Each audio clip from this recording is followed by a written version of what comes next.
होकर माता सबरी के आश्रम पर पहुंच जाते हैं और भगवान राम उनको दर्शन देते हैं। इसी तरह से मैं एक आख्यान सुना रहा हूं, आप लोग ध्यान से सुनिएगा कि प्रेम में, श्रद्धा में जो है मतलब किस तरह से भगवान का वास होता है, भगवान किस तरह से हैं। एक व्यक्ति थे और वे ठाकुर जी का पूजा कर रहे थे, ठाकुर जी की भक्ति करते थे। उनको एक पुत्री भी थी, तो उनके पिताजी बहुत दिन से ठाकुर जी से जुड़े हुए थे, ठाकुर जी की भक्ति करते थे। भक्ति करते करते एक दिन अपने पुत्री से कहते हैं कि देखो, मैं अपने काम से बाहर जा रहा हूँ और जब तक मैं लौट करके नहीं आ जाता हूँ तब तक मैं ठाकुर जी को प्रसन्न करके रखना, और जब तक भोग नहीं लगा देंगे तब तक जो है तुमको भी भोजन नहीं करना है। ये बात जो है ना कह करके उनके पिताजी चले जाते हैं। उनकी छोटी सी बच्ची जो थी, एकदम नाबालिग बच्ची थी, बिल्कुल दिल के साफ सुथरे, और बच्चे तो दिल के सच्चे होते हैं। और जिस तरह से उनको पिताजी कहा कि ठाकुर जी को भोग लगाना है और जब तक ठाकुर जी भोग नहीं लगाएंगे तब तक तुमको भोजन भी नहीं करना है। छोटी पुत्री उनके जो थे ये बात सुन करके कहा, पिताजी ठीक है, आप जाइए, आप जैसा कहते हैं मैं वैसा ही करूँगी।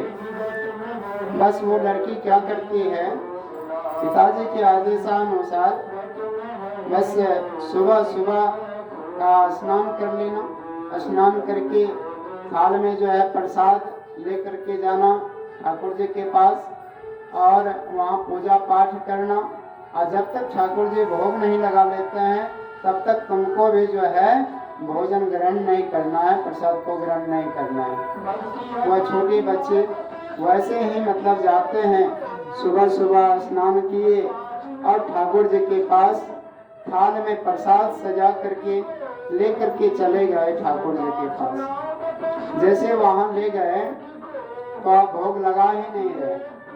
आप देख रहे हैं वहां सामने में बैठे हुए है वह बच्ची, और ठाकुर जी को कहते हैं, मेरे पिताजी कहे थे कि ठाकुर जी भोग लगाएंगे तब जो है तुमको भी भोजन ग्रहण करना है, प्रसाद को ग्रहण करना है। ठाकुर जी आप भोग लगाइए ना, हम उसके बाद भोजन ग्रहण करेंगे। लेकिन छोटे बच्चे एकदम सामने में बैठी हुई है, ठाकुर जी भी सामने में उनके आगे में प्रसाद चढ़ाए हुए हैं, लेकिन ठाकुर जी भोग नहीं लगाते हैं।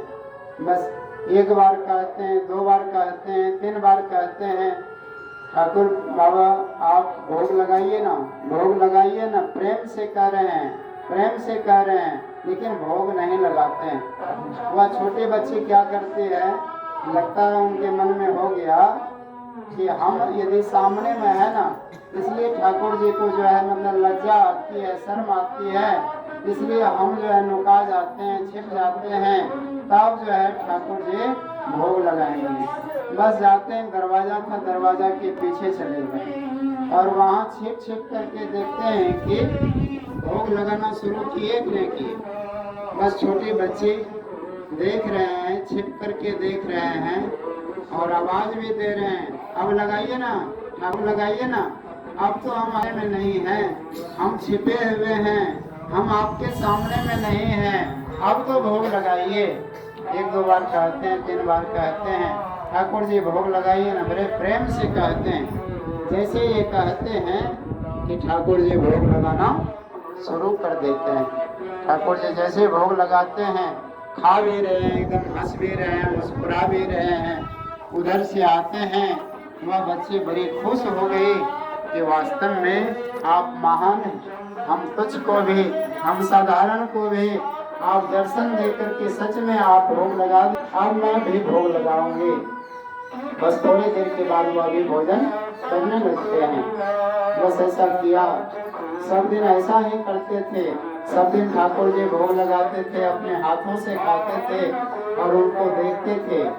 लेकिन एक दिन उनके पिताजी आते हैं बाहर से, फिर पिताजी अपनी पुत्री से पूछते हैं, क्या बेटी तुम जो है ठाकुर जी को भोग लगा रहे थे और वह भोग लगाते थे कि नहीं लगाते थे, बस पुत्री कहते थे कि हाँ पिताजी, सब दिन हम देखे कि ठाकुर जी भोग लगाते थे, उसके बाद हम भोग लगाते थे, भोजन करते थे। बड़ा आश्चर्य में पड़ गए, हम इतने दिन से भक्ति कर रहे हैं, कभी भी हम जो है ठाकुर जी को भोजन करते हुए नहीं देखे हैं इन आँखों से।